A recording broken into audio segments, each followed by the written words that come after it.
Now let's get started with mutual inductance. तो अब हम पढ़ते हैं म्यूचुअल इंडक्टेंस। देखो जरा,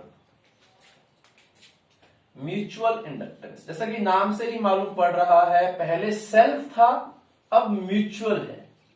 सेल्फ मतलब भाई साहब खुद ही अकेले अकेले लगे हुए हैं, ठीक है।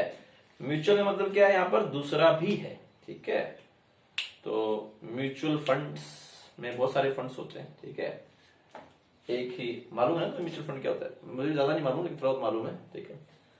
मतलब शायद बहुत सारे शेयर्स में तुम इन्वेस्ट कर सकते, थोड़ा सा पैसा, है ना। खैर छोड़ो तो उसको। म्यूचुअल मतलब यहां पर जो है वो इंडिविजुअल नहीं है, और भी खिलाड़ी हैं, ठीक है। तो इसमें क्या होता है, वही फंडा है कि कोयल जो है वो अपने अंदर से फ्लक्स के किसी भी चेंज को अपोज करती है, बट ये फ्लक्स खुद का नहीं है, ये फ्लक्स किसी और का है। कैसे, देखो जरा।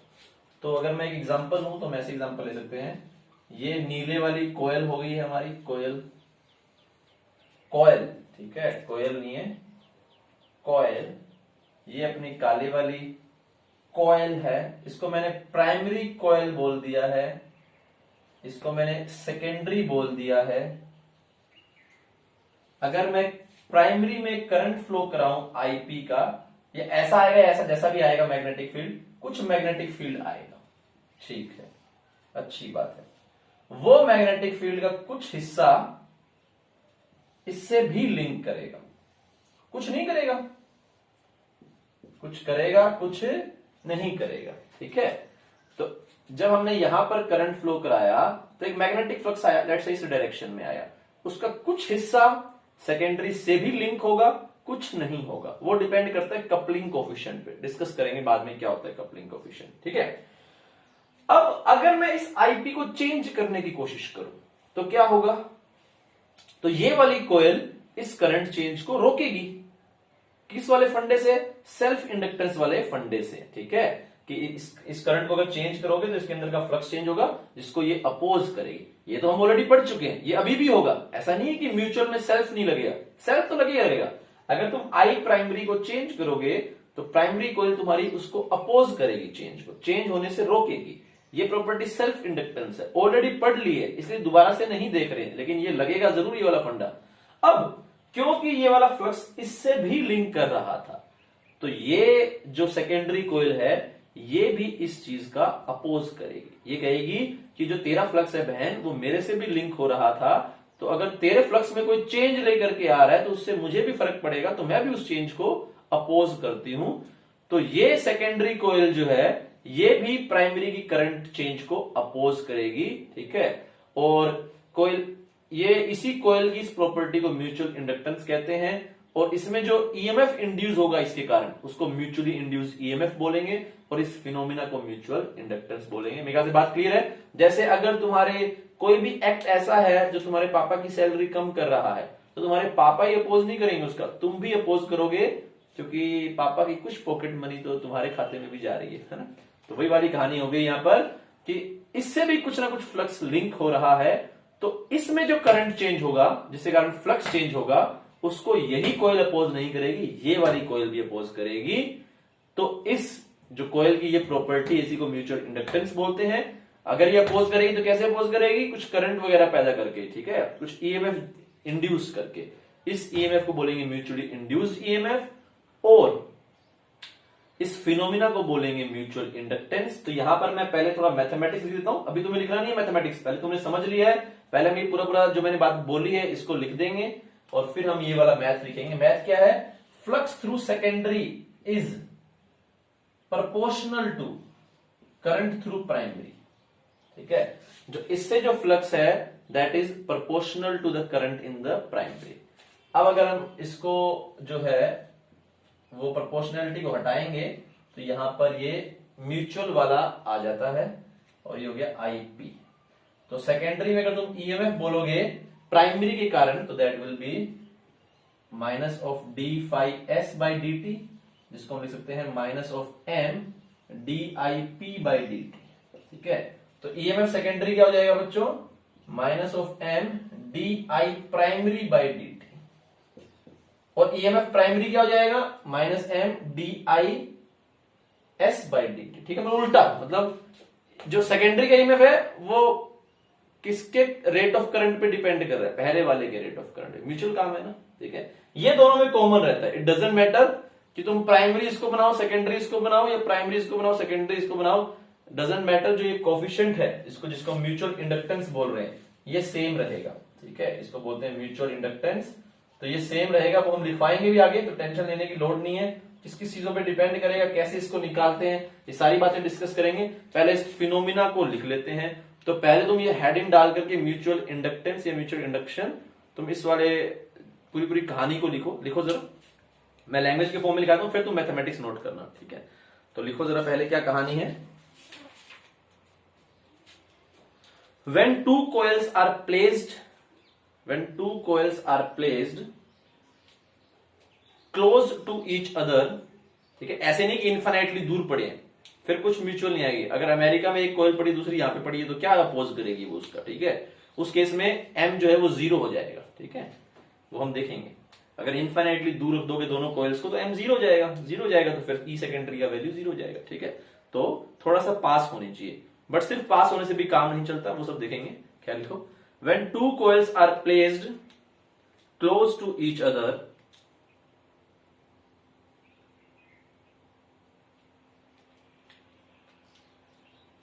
when two coils are placed close to each other, then due to current flowing in the primary coil, due to current flowing in the primary coil,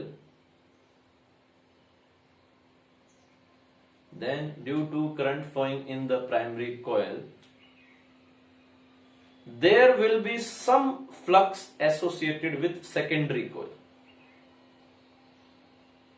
There can be लिखना ज्यादा बेटर रहेगा से will be से, हो सकता है ना भी हो अगर m का वैल्यू 0। देखेंगे किस केस में 0 होगा। There can be some magnetic flux associated with secondary coil. हाँ मैं दोबारा बोल देता हूं। When due to current in primary coil, there can be some flux associated with secondary coil. There can be some flux associated with secondary coil. When this current in primary is changed, कोई जरूरी नहीं है current change हो, तुम कुछ inductor भी डाल सकते हो, उसका भी ये अपोज करेगा। मतलब फ्लक्स चेंज होना चाहिए, बट आमतौर पे वो आई को चेंज करके करते हैं, ठीक है। लिखो जरा, when current through primary is changed,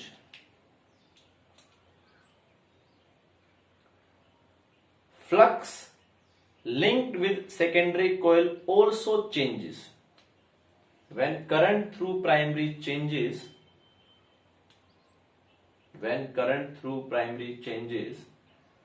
the flux linked with secondary also changes, due to which when current in primary changes, the flux linked with secondary also changes, due to which an EMF is induced,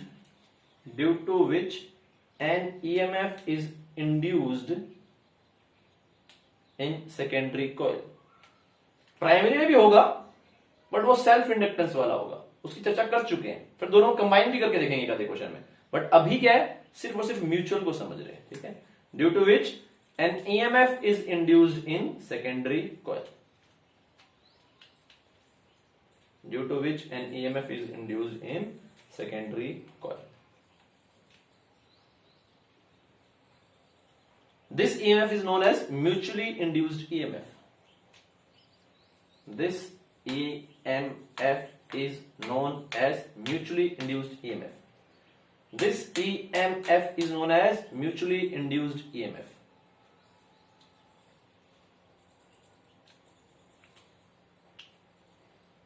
और कोयल की इस property को mutual inductance बोलते हैं, जो हम बाद में अलग से लिख लेंगे, उसको नहीं लिखवा रहा हूं। And this phenomena is known as mutual induction, ठीक है। and this phenomena is known as mutual induction. This EMF is known as mutually induced EMF, and this phenomena is known as mutual induction, and this phenomena is known as mutual induction. ठीक है, और coil की इस property को mutual inductance बोलते हैं, जो मैं अभी लिखवा दूंगा तुम्हें अलग से, ठीक है, क्योंकि हम म्यूचुअल इंडक्टेंस अलग से लिख करके इसमें 5-6 पॉइंट्स करेंगे, तो स्टार्टिंग में डेफिनेशन उसका अलग से कंसीडर कर लेंगे, ठीक है। फिर तुम ये कॉइल बनाओगे और ये मैथमेटिक्स नोट करोगे, इसको नोट कर लो। फिर हम म्यूचुअल इंडक्टेंस का अलग से एक डेफिनेशन करेंगे जो थोड़ा छोटा होगा, इतनी राम कहानी नहीं लिखनी पड़ेगी, और वो स्केलर क्वांटिटी है, किस पे डिपेंड करता है, कैसे निकालते हैं, कपलिंग कोएफिशिएंट क्या होता है, M1 to M21 बराबर होते हैं, ये सब बातें भी लिखेंगे करके, ठीक है।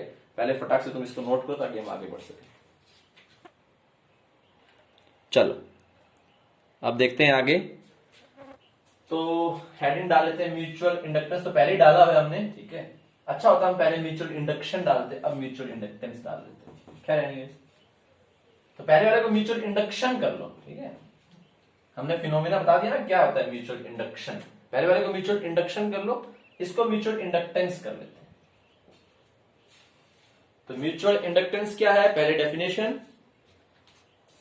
ये कोइल्स का प्रॉपर्टी है, अकेली कोइल का नहीं है, 2 कोइल होनी चाहिए, ठीक है, डेफिनेशन सॉरी। अच्छा, कौन सी प्राइमरी है कौन सी सेकेंडरी है डजंट मैटर, किसी को प्राइमरी बनाओ किसी को सेकेंडरी बनाओ, तो कॉम्बिनेशन का म्यूचुअल इंडक्टेंस एक ही आता है, ठीक है। Anyways, property of two coils, property of two coils due to which या फिर इन विच, property of two coils in which one coil opposes the flux change बोलना चाहिए वैसे तो, one coil opposes the change in current, the change in current in other coil is known as mutual inductance.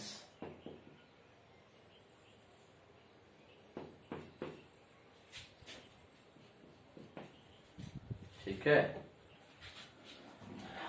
तो इसका unit जो है, हाँ बोलो, property two coils in which one coil opposes the change in current in other coil is known as mutual inductance।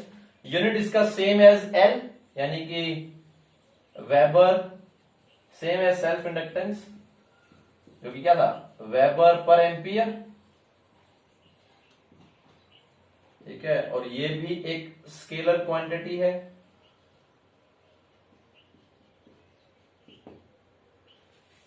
तीनों को लिखो, फिर चौथा पॉइंट भी लिखवाते हैं।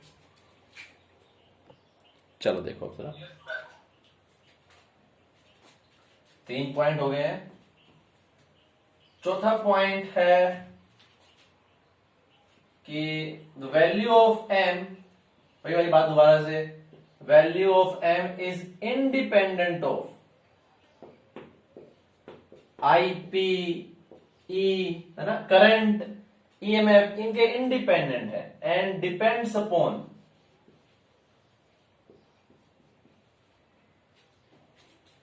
Configurational properties. कॉन्फिगरेशनल प्रॉपर्टीज में क्या क्या आ गया भाई, like shape and size of coils, उनका अरेंजमेंट भी आ गया, ठीक है, अलग से लिखा देंगे।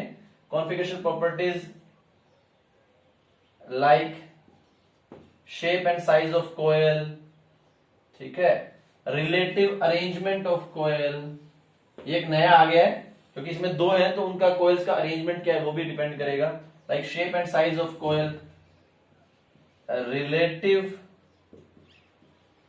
Arrangement of coil, coils, medium, इन सब चीजों पे डिपेंड करता है ये, रेदर देन करंट और ईएमएफ, इन सब चीजों पे डिपेंड नहीं करता है, ठीक है। इस वाली बात को भी लिखेंगे। अगली जो बात है तो थ्योरेटिकल सी बात है थोड़ी बहुत, M12 is same as M21, यानी कि डजंट मैटर कौन सा प्राइमरी है कौन सा सेकेंडरी है, डजंट मैटर प्राइमरी कौन, कौन का हिंदी ही होता है क्या स्पेलिंग, जो भी होता होगा, तो कौन प्राइमरी कौन सेकेंडरी डजंट मैटर, ठीक है, पूरे कॉम्बिनेशन का एम आएगा और वो सेम रहेगा, ठीक है। ये दोनों बातों को लिखो, फिर इसमें एक आखिरी बात हम और लिख लेंगे, दैट इज कि ये कपलिंग कोफिशिएंट जो है वो क्या होता है। इसको थोड़ा सा स्पेस चाहिएगा लिखने के लिए, तो पहले इसको नोट कर लो, फिर हम कपलिंग कोफिशिएंट करेंगे। इसमें अगला point that is coupling coefficient.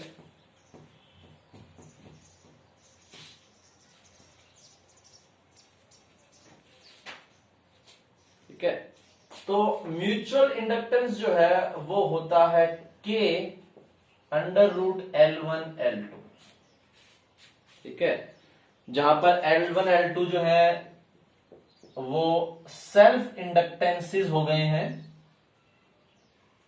Self inductances of primary and secondary,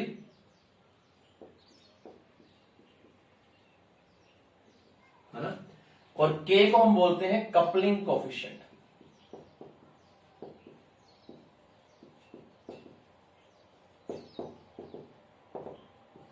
K हो गया हमारा कपलिंग कोफिशिएंट, ठीक है। अब कपलिंग कोफिशिएंट कैसे कैसे हो सकता है, कपलिंग कोफिशिएंट 0 भी हो सकता है जब पहले का फ्लक्स दूसरे से लिंक ही नहीं कर रहा, और K भी इक्वल टू 1 भी हो सकता है, ठीक है, और K जो है वो आइडियली प्रैक्टिकली, ये दोनों आइडियल केस है, कभी भी मुमकिन नहीं होंगे, तो practically it always lies between 1 to 0, ठीक है, तो प्रैक्टिकली हमेशा 1 से 0 के बीच में। अब 0 कैसे होगा, जैसे ये हो गया, एक तो इनफाइनाइट डिस्टेंस पे रख दिया, ये सेपरेशन इनफाइनाइट, एक अमेरिका में रख दी है, एक तुमने हिंदुस्तान में रख दी है, तो अमेरिका में रखी चीज हिंदुस्तान में रखी चीज को इफेक्ट नहीं करेगी, ठीक है, तो वहां पर अगर कोई कॉइल में तुम करंट चेंज करोगे तो यहां वाली कॉइल को क्या लेना देना उससे, इनफाइनाइट सेपरेशन हो गया है।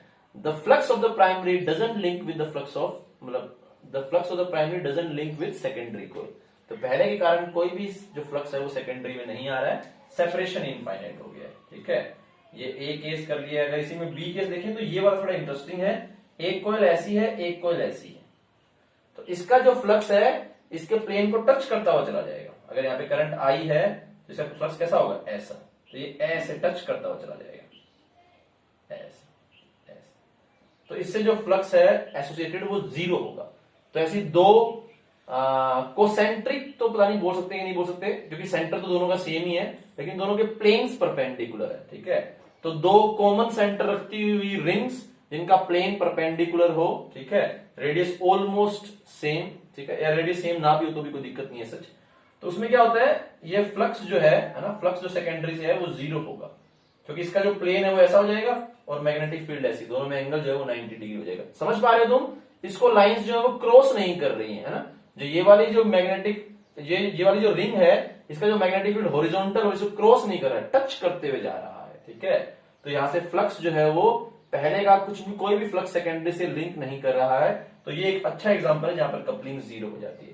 कपलिंग 1 तो बकवास है, मतलब तुम एक कॉइल तुमने ये ली और दूसरी कॉइल जो है वो ऐसी ही ले ली बिल्कुल, है ना, तो बोल देते हैं कि कपलिंग 1 होगी, बट आइडियली तो 1 से कम ही होती, ठीक है, ऐसे बोल लो या ऐसे भी बोल देते हैं कई बार, इस तरह से कॉइल ले लिया, दूसरा कॉइल भी तुमने ऐसे ले लिया, जैसे ट्रांसफॉर्मर में ले लेते हैं कई बार, ठीक है, तो ये एक आइडियलाइज्ड चीज है, ठीक है, ये भी एक आइडियलाइज्ड चीज है, मतलब प्रैक्टिकली मुमकिन नहीं है, और ये भी एक सॉर्ट ऑफ आइडियलाइज्ड ही चीज है।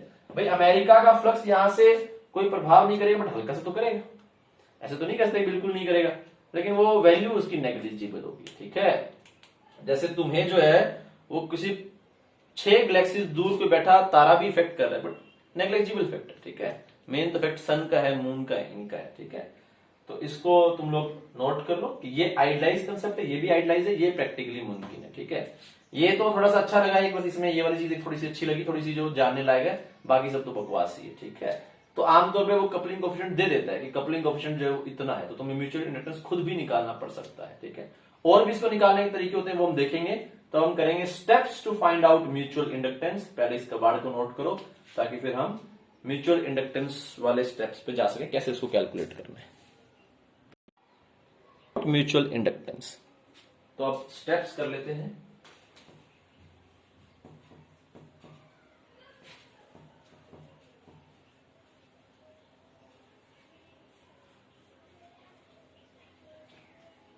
तो steps to find out mutual inductance.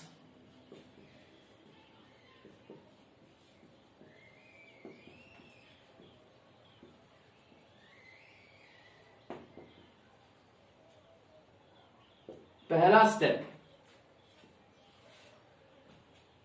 Choose primary and secondary coil. अब ये मैंने बहुत ही अटपटी बात कर दी है। चूज प्राइमरी एंड सेकेंडरी कोयल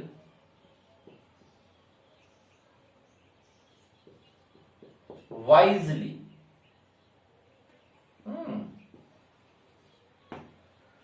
अभी तो हम क्या बोल करके आए थे कि इट डजंट मैटर कौन सा प्राइमरी है कौन सा सेकेंडरी है, और अभी हम यहां पर बोल रहे हैं कि प्राइमरी और सेकेंडरी को वाइजली चूज करना। तो यहां पर क्या लोचा है?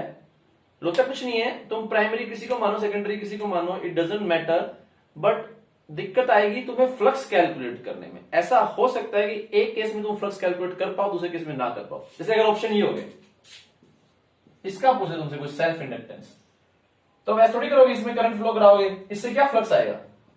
इससे तो क्या फ्लक्स एसोसिएट होगा? कुछ भी नहीं होगा। तो इस केस में तुम्हारी मजबूरी है कि तुम्हें जो है वो इसी को प्राइमरी मानना पड़ेगा। हम प्राइमरी के अंदर करंट फ्लो कराएंगे, सेकेंडरी से फ्लक्स निकालेंगे। तो इसमें अगर तुम करंट फ्लो करा दोगे तो इससे कैसे फ्लक्स निकालोगे, है ना? ये तो लाइन होगी, इससे तो ये लूप ही नहीं बन रहा, ठीक है। तो यहां पर तो हम इसमें करंट फ्लो कराएंगे। और भी ये तो चलो केस हो गया, इसमें तो मजबूरी आ गई, इसमें तुम्हें दिक्कत नहीं आएगी। जैसे ये वाला केस है कि अगर मैंने एक सर्कल ये मान लिया, एक सर्कल छोटा मान लिया, अब इसे मैं किसको प्राइमरी मानूं? अगर मैंने इसको प्राइमरी मान लिया, इसमें आई करंट फ्लो करा दिया, तो अब मैं इसे बड़े वाले से फ्लक्स निकालूंगा तो फंस जाऊंगा। क्यों? तुम कहोगे सर क्यों फंसोगे? बड़ी आसानी से आ जाएगा।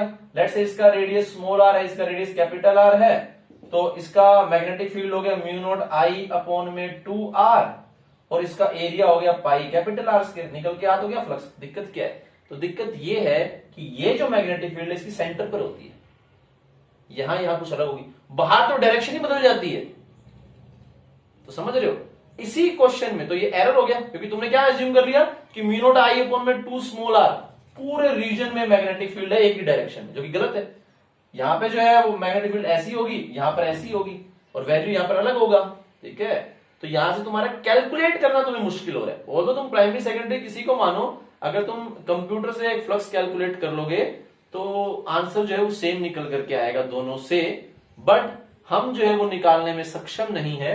इसलिए हम क्या करेंगे, इसको ना मान करके बड़ी वाली को प्राइमरी मान लेंगे। तो अगर मैंने बड़ी वाली को प्राइमरी मान लिया, आई करंट, तो अभी भी मैं ये तो नहीं बोल सकता कि इस पूरे में सेम ही होगा, लेकिन अगर ये अजम्पशन भी ले लें कि R is very very greater than R, तो मैं ये बोल पाऊंगा। अगर ये रिंग को बहुत छोटा कर दें तो हम बोल पाएंगे कि इस रिंग का जो पूरा एरिया है वो सॉर्ट ऑफ बड़ी रिंग का सेंटर ही है ऑलमोस्ट। तो अगर ऑलमोस्ट सेंटर ही है तो फील्ड हम ऑलमोस्ट जो है वो यूनिफॉर्म मान सकते हैं। तो फ्लक्स जो है वो इस वाली से कैलकुलेट करना आसान रहेगा। ये क्वेश्चन हम करने भी वाले हैं, तो मेरे ख्याल से तुम्हें मालूम पड़ गया है। अगर तुम फ्लक्स कैलकुलेट कर रहे हो कंप्यूटर से, तो इट डजंट मैटर तुमने कौन सा प्राइमरी लिया कौन सा सेकेंडरी लिया, अगर हम कंप्यूटर से कैलकुलेट कर सकते हैं। मैं अज्यूम कर रहा हूं कि कंप्यूटर से सब कुछ चीजें कैलकुलेट कर सकते हो, ठीक है। मतलब अगर तुम कैलकुलेट कर पा रहे हो फ्लक्स, तो इट डजंट मैटर कौन सा प्राइमरी कौन सा सेकेंडरी है। बट अगर फ्लक्स कैलकुलेट नहीं कर पा रहे हो, एक में एरर ज्यादा आ रहा है, एक में एरर कम आ रहा है, तो तुम्हें एरर कम वाले तरीके को ही फॉलो करना है, ठीक है। तो उस वे में बोला गया है कि तुम्हारी लिमिटेशंस को देखते हुए कि तुम फ्लक्स जो कैलकुलेट कर सकते हो उसकी लिमिटेशंस हैं, तुम्हें सारे फॉर्मूले नहीं आते हैं, तुम्हें बहुत कम फॉर्मूले आते हैं, तो जिस फॉर्मूले से तुम्हारा आंसर आ रहा हो वही वाले फॉर्मूले लगाने की कोशिश करना। जैसे हमें नहीं मालूम कि बाहर मैग्नेटिक फील्ड यहां पर क्या होता है, ठीक है, तो उस वाले में नहीं जाएंगे फिर, ठीक है।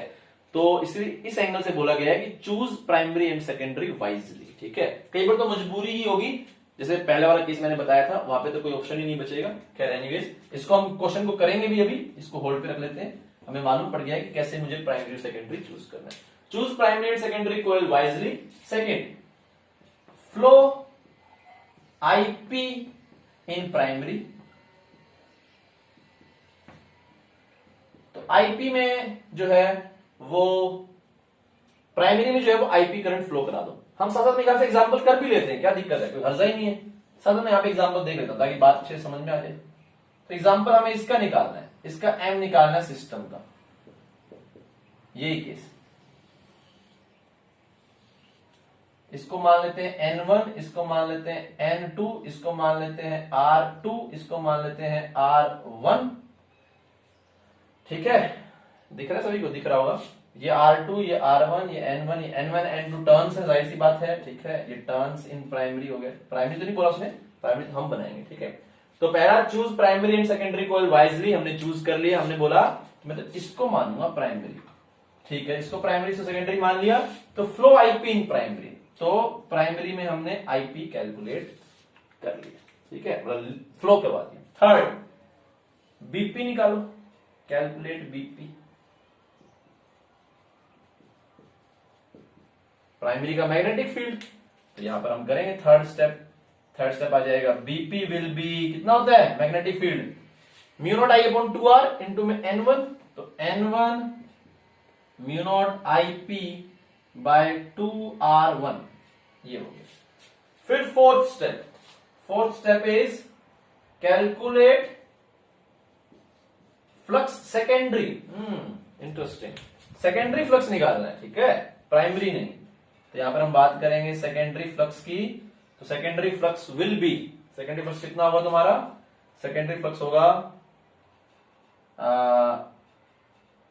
N secondary B primary area secondary. Quite interesting.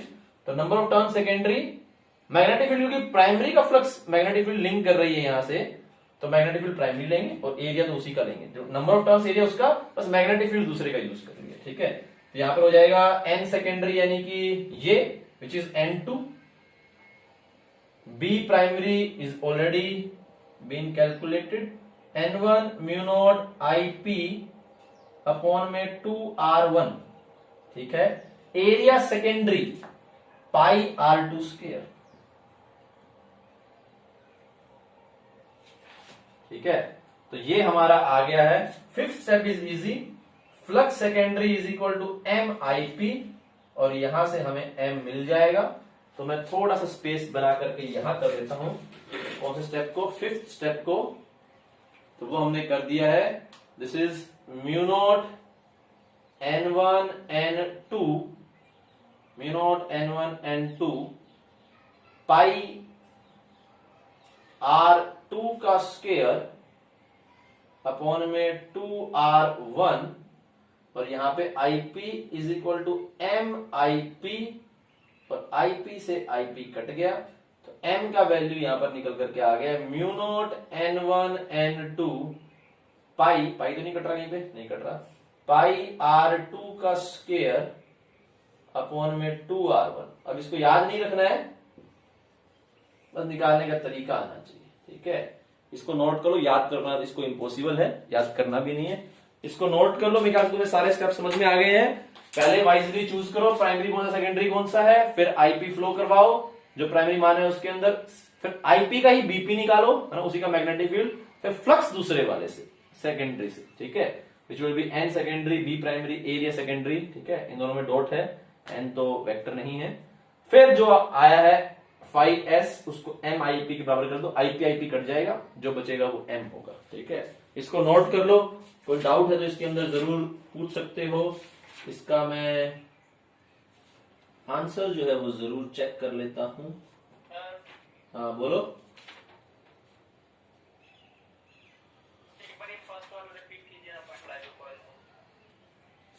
कौन सा पॉइंट रिपीट करें?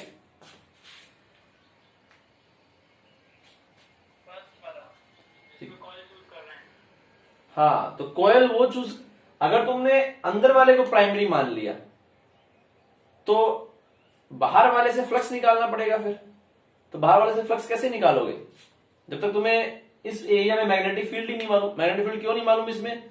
क्योंकि तुम्हें एक रिंग की मैग्नेटिक फील्ड सिर्फ उसके सेंटर पे मालूम है, सेंटर से इधर उधर तुम्हें मालूम ही नहीं, बाहर तो बिल्कुल अता पता ही नहीं है, सिर्फ डायरेक्शन मालूम है कि उल्टी होती है सेंटर के, है ना। तो जब तुम्हें इसका जो मैग्नेटिक फील्ड है यहां पर मालूम ही नहीं है तो फ्लक्स कैसे कैलकुलेट कर पाओगे। ऑन दी अदर हैंड अगर मैं इसको प्राइमरी मान लूं तो इसका मुझे सेंटर पे फील्ड मालूम है, कितना होगा म्यू नॉट आई अपॉन में 2r, इनटू में टर्न्स भी हो जाएंगे, ठीक है, n1 mu naught I upon में 2r। अच्छा लेकिन इसका भी सेंटर पे आएगा, हाँ, और ये रिंग भी छोटी सी है, तो रिंग का जो एरिया है, जो भी इसका एरिया है वो ऑलमोस्ट बड़ी रिंग के सेंटर पे ही है, तो हम उसी मैग्नेटिक फील्ड को पूरे इस छोटी रिंग के एरिया में यूनिफॉर्म मान सकते हैं और वहां से फ्लक्स कैलकुलेट हो जाएगा। आगे बात पकड़ में, ठीक है, कर लो इसको नोट, फिर हम आगे बढ़ेंगे। अब एक दो प्रैक्टिस तुम कर लो कैसे निकालेंगे, ठीक है, इसको इरेज कर रहा हूं। अब इसमें निकाल लो तुम लोग, जैसे दो क्वेश्चन दे देता हूं, दोनों कर लो ट्राई एक एक करके। पहला क्वेश्चन ये इनफाइनाइट हो गया है वायर, ठीक है, ये एक लेंथ a हो गया है, इसको लेट से l मान लेते हैं, इसको लेट से b मान लेते हैं। इसका निकाल लो पहले, तो पहले चलो इसी का निकाल लेते हैं, फिर एक और कर लेंगे, ठीक है। करो इसको जरा, कैसे करोगे, एक को प्राइमरी मानो एक को सेकेंडरी मानो, दूसरे से फ्लक्स निकालो। पहले का magnetic field m is equal to phi I P, sorry phi is equal to M I P, I P cut जाएगा, m मिल जाएगा। ट्राई करो। तो कैसे करेंगे इसको मान लिया प्राइमरी, करंट फ्लो करा दी आईपी की, इससे मैग्नेटिक फ्लक्स निकालना पड़ेगा, ठीक है। इस बार बी तो निकाल नहीं सकते, वो सेकंड स्टेप तो अपना, वो तो मोटा मोटा सा गाइडलाइन है, ऐसा नहीं कि एग्जैक्टली निकालोगे। बी से कहां निकालोगे, कहने को निकाल सकते हो म्यू नॉट आई अपॉन में 2r किसी भी r डिस्टेंस पे, ठीक है। तो सेकंड स्टेप तुम बोल सकते हो कि बी का वैल्यू हो गया है mu naught I P upon में 2 पाई r, ठीक है, r डिस्टेंस पे। खैर हमें थर्ड निकालना है, क्योंकि मैग्नेटिक फील्ड वेरिएबल है तो हमें एलिमेंटल एरिया लेना पड़ेगा। ये तो मेरे ख्याल से 50 बार कर चुके हैं हम, है ना, ऑलरेडी। तो हम क्या करेंगे, किसी भी x पर ये dx की एक स्ट्रिप मान लेंगे, x पर dx की एक स्ट्रिप मान ली। इसके लिए पहले निकालेंगे d फाई, तो उसी को इंटीग्रेट करेंगे, तो फाई को लिखेंगे b डॉट dA का इंटीग्रेशन, तो this will be magnetic field x distance पे कितना हो जाएगा, mu naught I P upon में 2 पाई x, ठीक है। एरिया जो है वो हो जाएगा b dx, एंगल तो 0 है ही, इसको इंटीग्रेट करेंगे तो आ जाएगा mu naught I P B upon में 2 पाई dx अपॉन में x will be log x।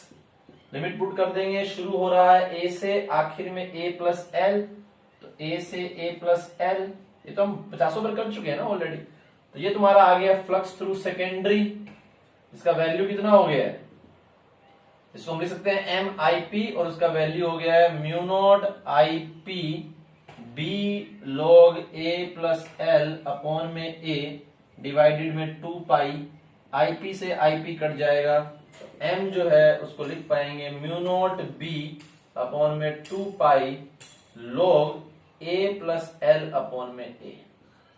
ये इस सिस्टम का म्यूचुअल इंडक्टेंस हो जाएगा। इसको नोट कर लो, कोई डाउट है तो पूछ सकते हो। चलो नेक्स्ट क्वेश्चन की ओर बढ़ते हैं। इसको इरेज नहीं कर रहा हूं, सिर्फ इस वाले पार्ट को इरेज कर रहा हूं। नेक्स्ट क्वेश्चन है ये, इसके लिए निकालो। ये एक इनफाइनाइटली लॉन्ग सोलेनॉइड है, मीडियम एयर ही है, ठीक है, थोड़ा सा दिख कम रहा है। ये एक रेक्टेंगल है जो कि सॉर्ट ऑफ इनका समझ रहे हो तुम कि प्लेन जो है वो एक ही है ना, तो ऐसे कोयल्स हैं और इसमें बीच में एक रेक्टेंगल रख दिया है तुमने, ठीक है, दोनों का सेंटर भी मोर और लेस सेम ही है। इसका रेडियस r है, इसका लेंथ है l, और ये ब्रेड्थ है इसका b। तो इस सिस्टम का तुम्हें म्यूचुअल इंडक्टेंस निकालना है। जाहिर सी बात है तुम्हें सोलेनॉइड का ही फील्ड यूज करोगे, सोलेनॉइड को प्राइमरी मानोगे, मेरा कोई दिक्कत तो नहीं है उसके अंदर। थोड़ा डार्क कर दो ताकि तुम्हें दिखाई दे जाए अच्छे से ना। करो इसको भी ट्राई जरा, क्या आंसर आएगा।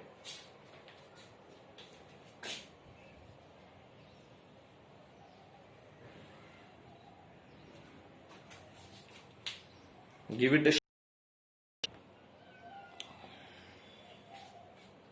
अब तो इस कबाड़ को भी मिटा सकते हैं हम, तुम लोगों ने नोट कर लिया। ट्राई करते रहो, ट्राई करते रहो। मैं भी कर नहीं रहा हूं, जस्ट इरेज कर रहा हूं। प्राइमरी तुम जानते हो, इसमें ये भूल तो तुम नहीं करोगे कि रेक्टेंगल का मैग्नेटिक फील्ड निकालोगे, ठीक है, क्योंकि उसके तो नंबर ऑफ टर्न्स ही पकड़ में नहीं आएंगे। अच्छा, number of turns per unit length जरूर दे रखा है n, ठीक है, टर्न्स पर यूनिट लेंथ। अगर तुमने इसको प्राइमरी मान लिया, सिर्फ मैग्नेटिक फील्ड इसकी तो निकाल लोगे, चलो ठीक है।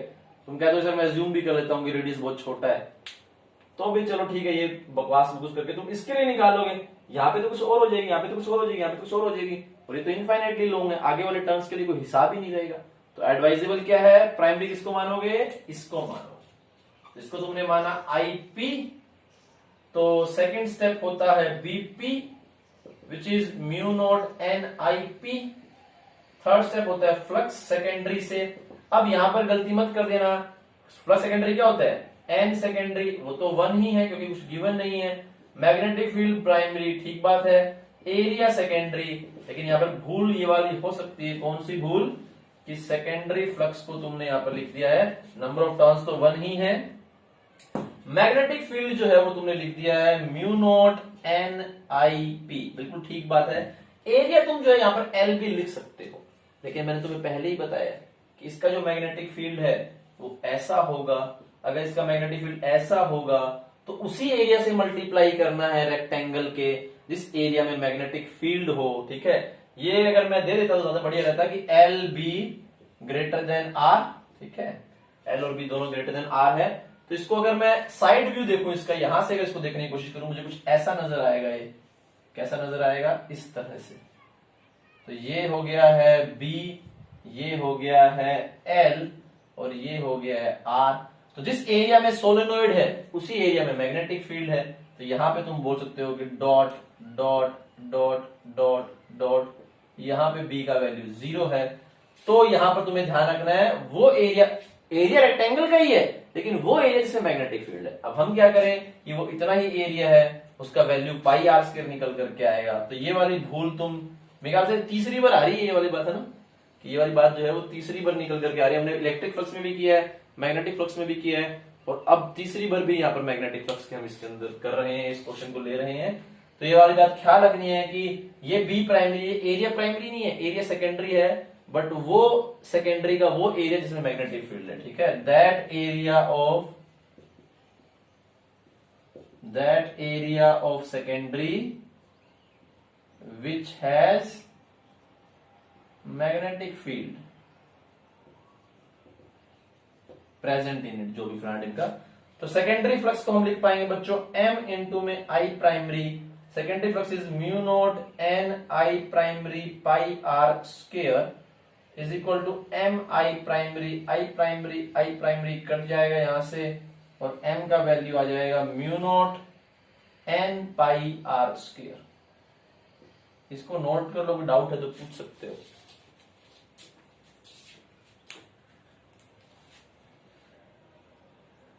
तुम लोगों ने अच्छे से समझ लिया है कि म्यूचुअल इंडक्टेंस को कैसे फाइंड आउट करते हैं। Now let's proceed to few questions. इसमें कुछ ज्यादा नहीं है, इतना थोड़े बहुत ही क्वेश्चन है, 2-3 question, and this chapter will be over. Then we will start AC, alternating current.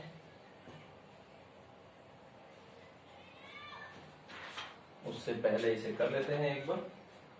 तो क्वेश्चन है, देखो जरा क्या क्वेश्चन है। The coefficient of mutual induction, वो म्यूचुअल इंडक्टेंस की और कुछ नहीं है। द कोफिशिएंट ऑफ म्यूचुअल, इसे कपलिंग कोफिशिएंट मत मान लेना। The coefficient of mutual inductance वही है, वो म्यूचुअल इंडक्टेंस ही है, ठीक है, ऑफ टू circuits या coils A and B is 3 millihenry. ठीक है, हेनरी हम जानते हैं, सेल्फ इंडक्टेंस का वेबर पर एम्पियर को हेनरी बोलते हैं, ठीक है। म्यूचुअल इंडक्टेंस का भी हेनरी ही है, ठीक है। And their respective resistances are 10 ohm and 4 ohm. लिख दिया रिस्पेक्टिव तो पहले. How much current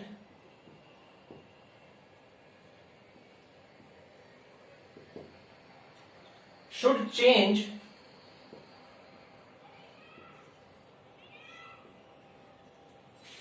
in 0.02 second in circuit probably A, circuit या coil, in coil A, so that induced current in coil B is 0.006 ampere. तो question करो, simple सा question है, ज्यादा मुश्किल नहीं है. इसको नोट कर लो और एक बार ट्राई कर लो.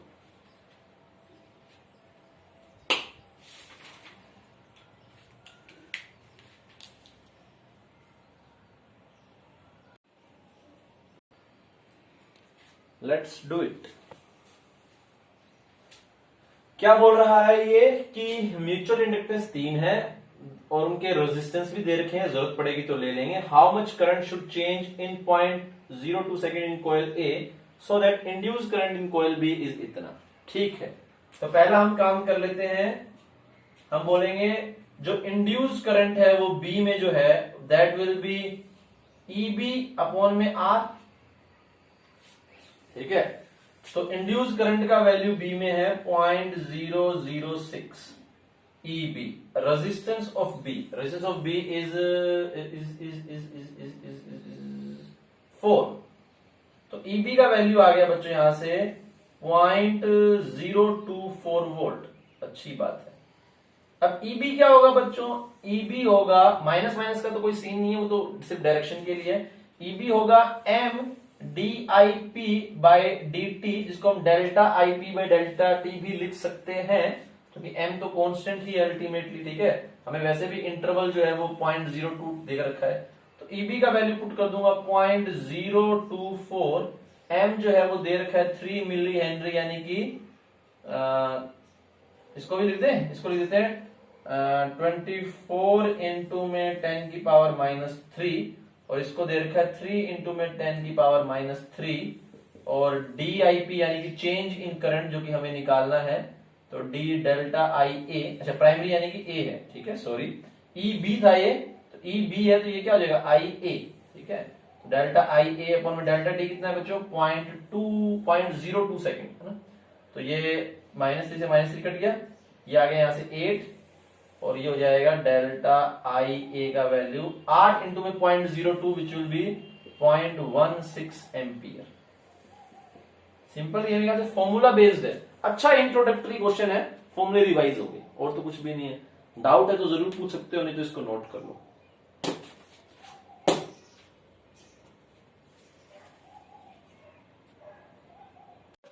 तो नेक्स्ट क्वेश्चन क्या है, मैं रीड आउट कर देता हूं तुम्हारे लिए.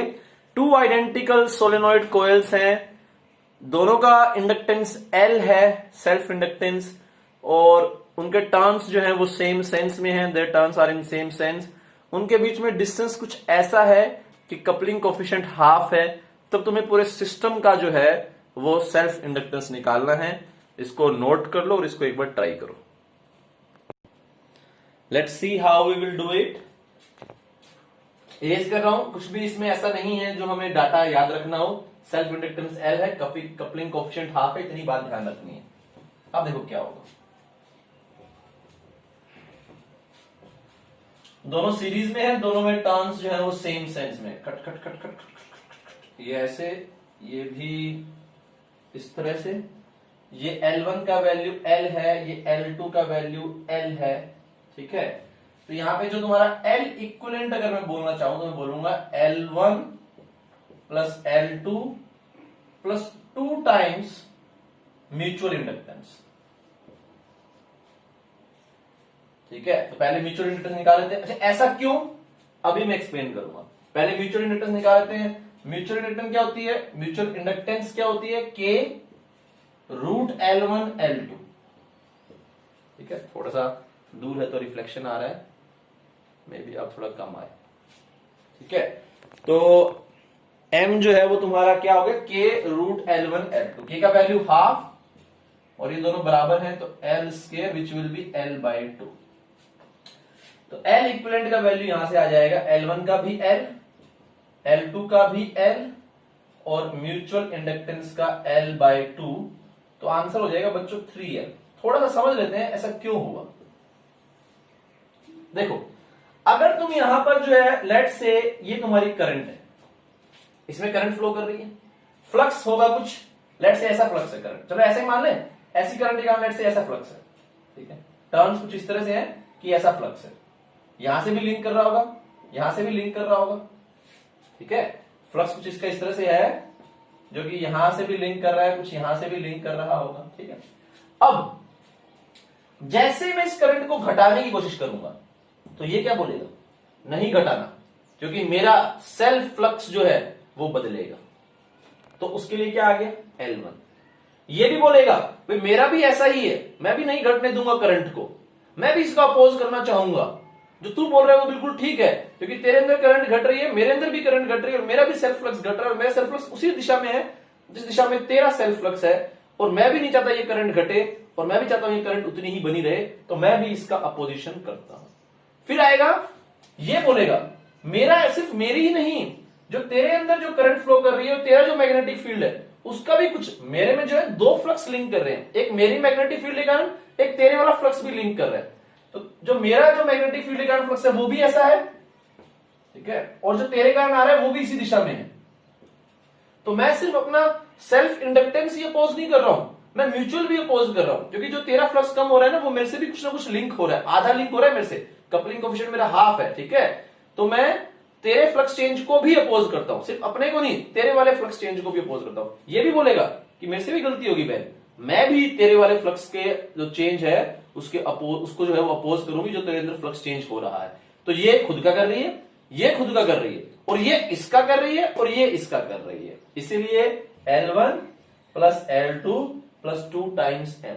इस करंट जो ये चेंज हो रही है इसको चार जगह से अपोजिशन मिल रहा है, एक इसके सेल्फ इंडक्टेंस के कारण, एक इसके यानी एक इसकी तरफ से, और जब ये इसमें गुजरेगी, क्योंकि गुजर तो सारे में से रही है, इसके कारण भी, और जब ये यहां से गुजर रही है इसके कारण, जब यहां से गुजर रही है इसके कारण, तो इसको चार अपोजिशन मिल रहे हैं। L1 plus L2, M1 M2 दोनों बराबर होंगे, उसको हमने 2 टाइम्स M लिख दिया है। ठीक है, तो ये इसका आंसर आ गया, मेरे ख्याल से पूरी तरह क्लियर है। तो एक करंट को ये चार जगह से अपोजिशन मिल रहा है। ठीक है, इसको नोट कर लो, फिर अगला क्वेश्चन देता हूं। कोई डाउट है तो पूछो, इसके अंदर कोई डाउट है तो पूछो, नहीं तो अगला क्वेश्चन ले। अब अगले क्वेश्चन में वो तुमसे ये पूछ सकता है, या तो ये ऐसे दे देगा कि टर्न्स जो है वो सेम सेंस में नहीं है, ऑपोजिट सेंस में है, या वो ऐसे भी बोल सकता है ना, या तो ऐसे बोल देगा कि टर्न्स जो है वो ऑपोजिट सेंस में है, या वो ऐसे बोल देगा, कैसे बोल देगा कि ये एक कॉइल है,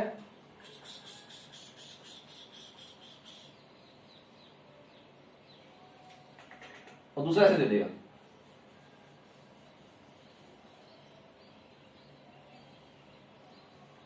एक सर्किट का हिस्सा होगा। ठीक है, इसमें वो बोल सकता है ना, उस वाले केस में क्या होता था, L1 plus L2 minus plus में 2M। इसमें ये L1 है, ये L2 है। ठीक है, कपलिंग कोएफिशिएंट लेट से K है।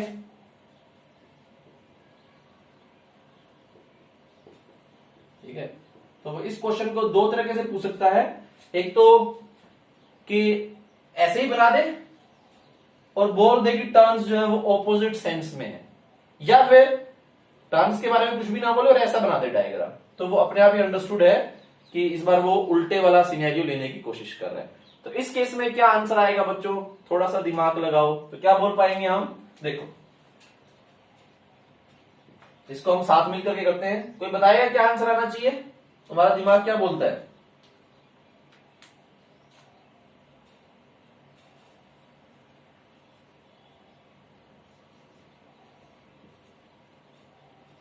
चलो देखें, करें मेरे ख्याल से, करते हैं। अब इस करंट के कारण अगर मैंने मान लिया कि इसमें फ्लक्स ऐसा है आगे की तरफ इस तरह से, तो इसमें फ्लक्स ऐसा होना चाहिए आगे की तरफ, बिल्कुल ठीक बात है भाई। इसमें अब हम देख नहीं रहे कि करंट असल में कैसा जा रहा है, पर मान लिया कि जिस डायरेक्शन में करंट है उसी ऐसा ऐसे टर्म्स है, जिस डायरेक्शन में करंट उसी डायरेक्शन में फ्लक्स आ रहा है, ठीक है। तो इसमें ऐसा आ रहा है तो इसमें भी ऐसा ही आएगा। अब इस करंट को मैंने लेट से डिक्रीज बोल दिया कि मैं इस करंट को डिक्रीज करने की कोशिश कर रहा हूं, ठीक है। तो क्या होगा अगर मैंने इस करंट को डिक्रीज करने की कोशिश की, ये बोलेगा कि मैं इसको डिक्रीज नहीं करने दूंगा। ये क्या बोलेगा, मैं इसको डिक्रीज नहीं करने दूंगा, क्योंकि इसको डिक्रीज करोगे तो मेरा बी कम होगा, मेरा बी कम होगा तो मेरा फ्लक्स कम होगा, और मैं अपना फ्लक्स कम नहीं होने दूंगा। तो ये क्या बोलेगा, मैं इसे डिक्रीज नहीं करने दूंगा। L1 आ गया। यही करंट तुम्हारी जा रही है गट गट गट गट गट गट गट यहां से। ये कह रहा है मेरा फ्लक्स इधर है लेकिन करंट भी मेरी इधर है, और अगर तुम इस करंट को डिक्रीज करोगे तो मेरा ये वाला फ्लक्स घटेगा, और मैं इस फ्लक्स को नहीं घटने देना चाहता। मैं भी इस करंट डिक्रीज का विरोध करता हूं, और करंट जो है वो डिक्रीज नहीं करना चाहिए, उसी डायरेक्शन में बढ़ना चाहिए, ठीक है। तो ये भी आ गया L2, ठीक है। माइनस कहां आ गया वो ध्यान रखना है। ये देखो समझने की कोशिश करना। इस इंडक्टेंस ने क्या बोला, करंट नहीं घटनी चाहिए। इस बात से फर्क नहीं पड़ रहा कि मैग्नेटिक फील्ड इधर है या मैग्नेटिक फील्ड इधर है। इसने बोला क्या कि करंट नहीं घटनी चाहिए। हमने हाइपोथेटिकल माना, करंट इंक्रीज होता तो वो बोलता है कि नहीं बढ़नी चाहिए। एक बार ये ऐब आगे इसके ऊपर जाने दो, फिर उसके बाद मैं कंटिन्यू करता हूं। 1 मिनट बैठ जाओ, ये मोड़ेगा गाड़ी फिर वापस लेके जाएगा। एक बार रुको जरा, है ना, मोड़ ले भाई, मोड़ ले जल्दी है। क्या नाटक पता नहीं इसका रोल का। खैर एनीवेज चला गया मेरे ख्याल से भी, चला गया, करीब साउंड कम होगी। देखो जरा, तो इस करंट को अगर तुम घटा रहे हो, स्क्रीन गई, एक सेकेंड। तो अब सब कुछ ठीक है मेरे ख्याल से। वो थोड़ा शोर मचा रहा है उसको, वो चला जाएगा बहुत जल्दी। खैर एनीवेज, तो इस करंट को अगर तुम डिक्रीज कर रहे हो तो ये बोल रहा है करंट को डिक्रीज नहीं करना है, तो इसी करंट को इंक्रीज करने की कोशिश कर रहा है। ये भी क्या करने की कोशिश कर रहा है, इंक्रीज, क्योंकि ये भी बोल रहा है कि करंट को डिक्रीज करोगे तो मेरा फ्लक्स, मेरा मैग्नेटिक फील्ड डिक्रीज करेगा, मेरा फ्लक्स घट जाएगा। तो करंट को डिक्रीज मत होने दो, बढ़ाओ। तो ये दोनों सपोर्ट में आ गए। दोनों क्या बोल रहे हैं, ऐसे नहीं देखना कि इसका बी इधर है, इसका बी इधर है, तो इसको प्लस लिखा तो इसको माइनस लिखूंगा, नहीं। ये दोनों की चाहत क्या है, दोनों की चाहत एक ही है कि करंट ना घटे, तो दोनों एक ही काम कर रहे हैं। अब चलते हैं म्यूचुअल की तरफ। इसका जो फ्लक्स है इस डायरेक्शन में है। अच्छा, वो जब इससे लिंक करेगा, ठीक है, अगर मैं यहां से दिखाऊं, ये ऐसे, जब ये इससे लिंक करेगा तो इससे कौन सी डायरेक्शन में होगा, इस डायरेक्शन में होगा। समझना बड़ा ही क्रिटिकल है। इसका जो फ्लक्स है ऐसा, वो इसमें इस डायरेक्शन में लिंक कर रहा है, ठीक है। अब ये क्या बोलेगी, जब इसके अंदर वो फ्लक्स घटेगा तो ये कहेगी नहीं, मुझे इस फ्लक्स को घटने नहीं देना है, मुझे इस वाले डायरेक्शन में फ्लक्स को बढ़ाना है। अच्छा, मैं इसमें फ्लक्स को कैसे बढ़ाऊंगा, जब मेरे अंदर करंट कम हो जाएगी, है ना, क्योंकि इसकी करंट कैसा फ्लक्स पैदा कर रही है, इधर की तरफ पैदा कर रही है। दिमाग लगाना, इसका फ्लक्स ऐसा है, इसका फ्लक्स ऐसा है, ठीक है। इसमें जो करंट फ्लो कर रही है वो ऐसा है। जब ये फ्लक्स, ये करंट डिक्रीज कर रही है तो ये फ्लक्स डिक्रीज कर रहा है, यानी इसका जो फ्लक्स जो इससे लिंक कर रहा है इस डायरेक्शन में, वो डिक्रीज कर रहा है, उसको बढ़ाना है। तो दो तरीके उसको बढ़ाने के, या तो जो ये फ्लक्स इस डायरेक्शन में पैदा कर रही है उसको पैदा करना बंद कर दे, या इस डायरेक्शन में पैदा करे, ठीक है। बात मतलब दोनों एक ही है, ठीक है। तो ये क्या बोलेगी कि मुझे इस डायरेक्शन में फ्लक्स बढ़ाना है, तो अरे तो मुझे ये वाला फ्लक्स कम करना है। ये वाला फ्लक्स कैसे कम करोगे, करंट को घटा दो। तो जैसे ये करंट घटेगी तो इसका म्यूचुअल इफेक्ट क्या आएगा, करंट को और घटाओ, क्योंकि ये करंट घट रही है तो इस डायरेक्शन में फ्लक्स घट रहा है। अगर इस डायरेक्शन में फ्लक्स तुम्हें बढ़ाना है तो इस डायरेक्शन में फ्लक्स घटाना पड़ेगा, और इस डायरेक्शन में फ्लक्स कौन इसका पैदा कर रहा है, इसका करंट। तो ये बोल रहा है करंट कम हो जा। तो ये म्यूचुअल कारण क्या कर रहा है, इस करंट को जब ये घट रही है तो घटाने की कोशिश कर रहा है, जबकि L1 L2 ये दोनों क्या करने की कोशिश कर रहे थे, बढ़ाने की कोशिश कर रहे थे। सेम कहानी यहां पर भी आएगी। इसका जो फ्लक्स है वो इस डायरेक्शन में लिंक करेगा, और जब ये करंट घटेगी तो वो फ्लक्स घटेगा, और वो फ्लक्स घटेगा तो ये क्या बोलेगा कि अरे फ्लक्स घट रहा है इस डायरेक्शन में, इस डायरेक्शन में फ्लक्स को बढ़ाओ, तो इस डायरेक्शन में फ्लक्स को कम करो, तो करंट को और कम करो। तो दोनों का म्यूचुअल क्या बोल रहा है कि करंट कम हो रहा है तो और कम करो, और दोनों का सेल्फ क्या बोल रहा है कि करंट कम हो रहा है तो बढ़ाओ। इसलिए सेल्फ और म्यूचुअल अपोज कर रहे हैं एक दूसरे का। तो यहां पर आंसर हो जाएगा L1 प्लस L2 माइनस में 2 है। मेरे ख्याल से सभी को क्लियर है। m का वैल्यू हम डाल देंगे माइनस के अंडर रूट L1 L2। कोई डाउट है तो पूछ सकते हो। तो तुम्हें ये नहीं चेक करना है कि b किधर है। बच्चे क्या है b चेक करने कहते हैं, b सही है नहीं। तुम सिर्फ ये देखो कि करंट को घटा रहे हैं तो कौन कौन उसके सपोर्ट में आया कि करंट को नहीं घटना चाहिए, और कौन कौन आया कि करंट घट जाना चाहिए। अगर सारे ही बोल रहे हैं करंट नहीं घटना चाहिए, जो पिछले केस में था, तो सारों में प्लस आएगा। ठीक है, आमतौर पर ये दो ही केस है। अगर तुम्हें थोड़ा कम भी समझ में आया तो भी तुम रख सकते हो, लेकिन मेरे ख्याल से मैंने बिल्कुल लॉजिकली इसको समझाने की तुम्हें कोशिश की है। इसको नोट कर लो, कोई डाउट है तो जरूर पूछ सकते हो। ठीक है, नहीं तो फिर हम आगे बढ़ेंगे, लास्ट क्वेश्चन इसके अंदर और करेंगे, फिर चैप्टर खत्म हो जाएगा। ठीक है, कर लो इसको नोट। डाउट है तो पूछो। एक बार ये दोबारा बताना कि ये दोनों का जो म्यूचुअल होगा वो अपोज क्यों करेगा। ठीक है, तो जब हम म्यूचुअल देख रहे हैं तो जब ये करंट कम होगा तो ये वाला फ्लक्स कम होगा। ये वाला फ्लक्स कैसा है, ऐसा। इससे भी कैसा लिंक करेगा, ऐसे। फ्लक्स कम करे तो फ्लक्स क्या करेंगे, बढ़ाएंगे। किस डायरेक्शन में फ्लक्स को बढ़ाना है, इस डायरेक्शन में फ्लक्स को बढ़ाना है। यानी कि इस डायरेक्शन में फ्लक्स को क्या करना है, कम करना है ना। इसको बढ़ा, इसमें बढ़ाने का मतलब क्या हुआ, इस डायरेक्शन में कम करना है। अच्छा, इस डायरेक्शन में फ्लक्स आ किसके कारण रहा है, इसमें जो करंट ऐसे फ्लो करेगी उसके कारण, करंट इसमें ऐसे फ्लो कर रही है। तो जब करंट इसमें ऐसे फ्लो कर रही है, तुम इसको ऐसे भी समझ सकते हो। दोबारा सुनना, इसका फ्लक्स जो है वो ऐसा है, इससे भी ऐसा है, तो इसको इस डायरेक्शन में फ्लक्स पैदा करना है। इस डायरेक्शन में फ्लक्स कैसे पैदा करेगा ये, जब इसमें इस डायरेक्शन में करंट आती है तो फ्लक्स ऐसा पैदा होता है, लेकिन इसको तो ऐसा पैदा करना है। तो ये चाह रहा है कि करंट ऐसे आए, जो कि ओरिजिनल करंट को क्या कर रही है, अपोज कर रही है। चाह रहा है करंट इसमें ऐसे आए। तो बात एक ही है, करंट को ये ऐसा बोलो कि करंट ये ऐसा चाहता है, या ये बोलो कि चाहता है कि ये वाली करंट कम हो जाए। तो ये वाली करंट कम है, अगर इस वाली करंट को कम करने की कोशिश करेगा तो यही करंट तो यहां से आ रही थी। तो जब ये करंट कम हुई तो ये भी चाह रहा है कि ये करंट कम हो जाए ड्यू टू म्यूचुअल इफेक्ट। जो क्योंकि जो यहां से जो फ्लक्स आ रहा है, दोबारा से अगर मैं पूरा रिपीट करूं, अगर सेल्फ की बात करोगे तो ये करंट ऐसे आ रही है, तो इसका फ्लक्स ऐसा, मैग्नेटिक फील्ड ऐसा, और करंट कम होगा तो ये फ्लक्स कम होगा, तो फ्लक्स को बढ़ाया जाए, तो इस करंट को बढ़ाया जाए। ये भी क्या बोलेगा, मेरा फ्लक्स, मेरा बी इस तरफ है, मेरे में से कुछ फ्लक्स लिंक हो रहा है, क्योंकि करंट कम हो रहा है तो मेरा फ्लक्स कम हो रहा है, तो मैं उसको बढ़ाऊंगा तो आई को बढ़ाओ।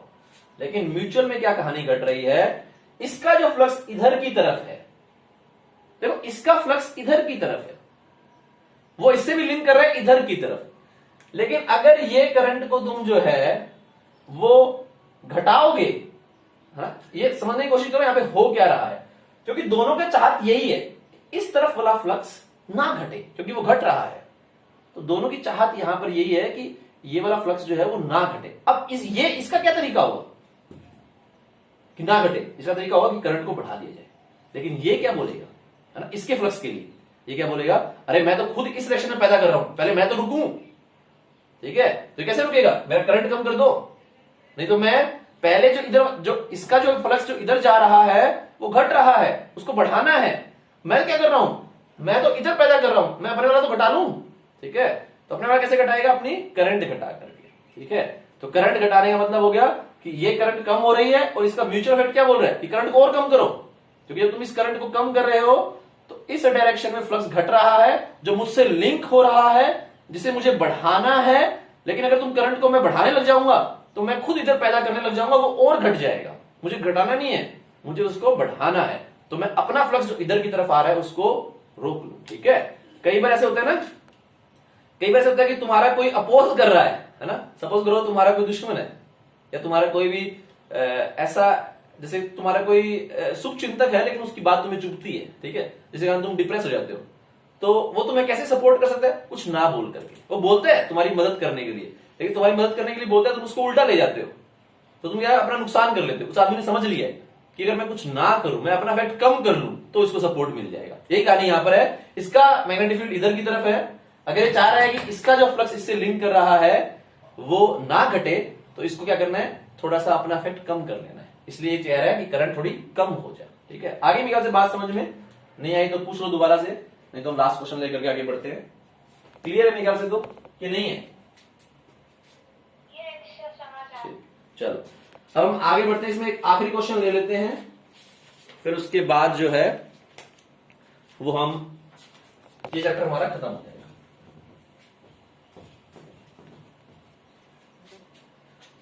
तो अगला क्वेश्चन देखो क्या है।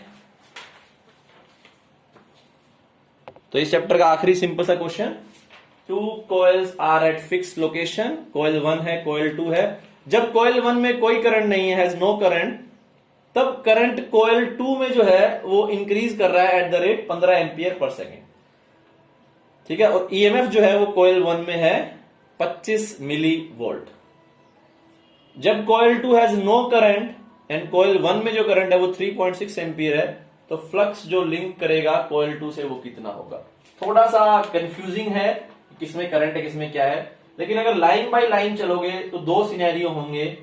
ठीक है, एक सिनेरियो से एम मिल जाएगा, दूसरे सिनेरियो में एम का वैल्यू पुट करोगे तो फ्लक्स मिल जाएगा। अगर स्टेप बाय स्टेप करोगे तो ज्यादा मुश्किल क्वेश्चन नहीं है, सिंपल क्वेश्चन है। ठीक है, ट्राई करो इसको।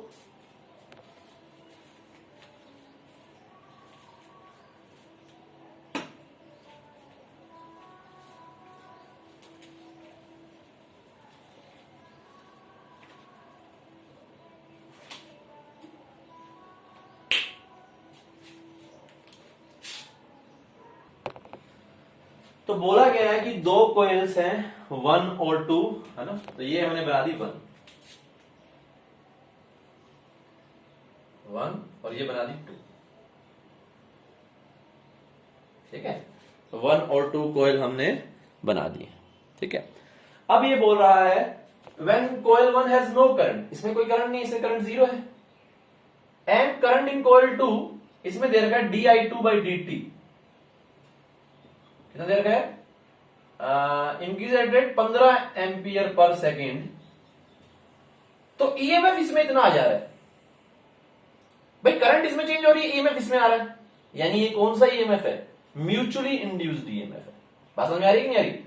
जो करंट चेंज हो रहा है उसके कारण इसमें जो ईएमएफ आता उसको बोलते हैं सेल्फ इंड्यूस्ड ईएमएफ। लेकिन करंट इसमें चेंज हो रही है, ईएमएफ इसमें आ रहा है, क्या इसमें नहीं आएगा? आएगा, लेकिन उसको उसने उसका वैल्यू हमें दे ही नहीं रखा। हमें वैल्यू किसका दे रखा है? मैं ये नहीं कह रहा हूं कि इसमें करंट चेंज होगा तो अगर इसमें आएगा तो वो म्यूचुअल होगा, इसमें आएगा तो वो सेल्फ होगा। भाई दोनों में आएगा, ऐसा नहीं है कि सिर्फ इसमें नहीं आएगा, इसमें भी आएगा, लेकिन उसका इस क्वेश्चन में यूज नहीं है, तो इसलिए वो गिवन नहीं है, बट आएगा जरूर।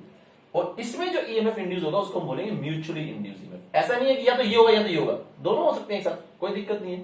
लेकिन तुम्हारे वाले एग्जामिनर ने क्या दिया है, जब इसमें करंट चेंज है तो ईएमएफ ये वाला दिया है, तो ईएमएफ ये वाला दिया, इसका मतलब वो क्या है, म्यूचुअली इंड्यूस्ड ईएमएफ है। तो पहली 3-4 लाइनों का मतलब क्या हुआ, पहले 3-4 लाइनों का मतलब ये हुआ, अगर हम यहां पर काट करके लिख दें तो E1 is equal to, minus तो लगा नहीं रहा, m di2/dt, है ना। 1 में जो ईएमएफ है वो m di2/dt होगा। ठीक है, अगर सेल्फ होता तो L E1 is equal to L di1/dt, और म्यूचुअल है E2 is equal to m, है ना। अगर E2 है तो m di1/dt, लेकिन यहां पे क्या है, E1 है तो वो di2/dt हो गया। ठीक है, तो यहां से E1 का वैल्यू बोलेंगे 25 इंटू में 10 की पावर -3, m तो m है और di2/dt कितना है 15, तो m का वैल्यू आ गया 25/15 विच इज 5/3 इंटू में 10 की पावर -3। बहुत अच्छी बात है, पॉकेट में रख लिया, ये लाइन यहां तक खत्म होगी। ठीक है, अब अगला केस बोल रहा है ये when coil 2 has no current. ठीक है, तो पहले ये हो गया, फिर ये हो गया, अब ये when coil 2 has no current, यानी इसमें कोई करंट नहीं है, I0।